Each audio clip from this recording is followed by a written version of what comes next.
Over the course of his leadership, he's taken on new advisors who are very much of the view that the left of the Labour Party is not something you should do business with at all. So, that is the case for the defence you hear for Keir Starmer.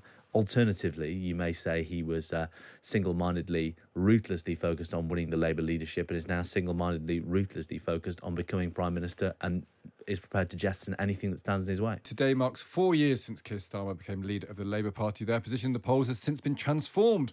But what happened to those pledges he made at the time to get elected? He made 10 of them, including nationalising water, maintaining EU free movement and raising income tax for high earners. But his pledges webpage was taken down last year. Patrick Maguire is Times Radio's senior political commentator. He's covering for Matt this week, so he'll be on at 10 o'clock this morning. Morning to you, Patrick. Hello, Stig. It is the nature. Is it the nature of the beast that in order to be elected by a bunch of lefties, he had to be a lefty, and in order to be elected by a nation, he's got to be all things to all people? It's undoubtedly true that almost every Labour leader pitches, as you say, to their party, and eventually over the course of their office moves right. It was the same with Neil Kinnock. It's the same with Harold Wilson. Even Tony Blair was slightly more emollient towards the Labour Party when he was elected in 1994. By 2007, he was basically saying it was the cause of all the world's ills. The difficulty with Keir Starmer is he is not a conventional Labour politician.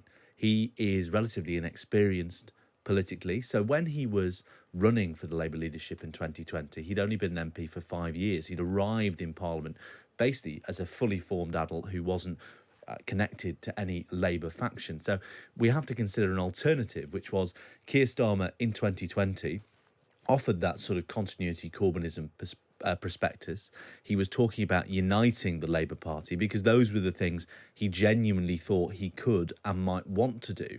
And it's over the course of his leadership, he's learnt much more about politics. He's learnt much more about the hard left of the Labour Party and has realised that all of the principles he took in, i.e. let's sort of hold hands and sing kumbaya, are not really a practical basis for running the Labour Party. And over the course of his leadership, he's taken on new advisors who are very much of the view that the left of the Labour Party is not something you should do business with at all. So, that is the case for the defence you hear for Keir Starmer.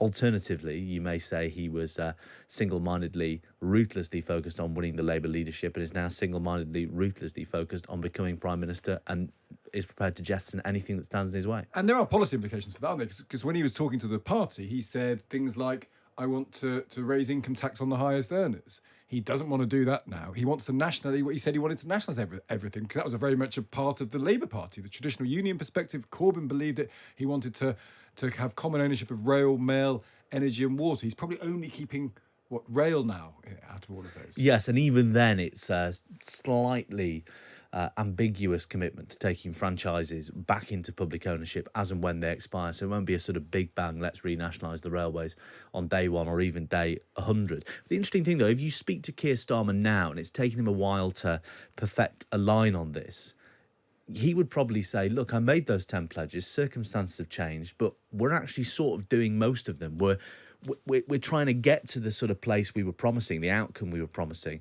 but it's not necessarily about the sort of left-wing dogma I was espousing then. I might not renationalise the water companies, but I'll mutualise them, or I'll make them work for people. I'll make sure bills are lower, etc., etc.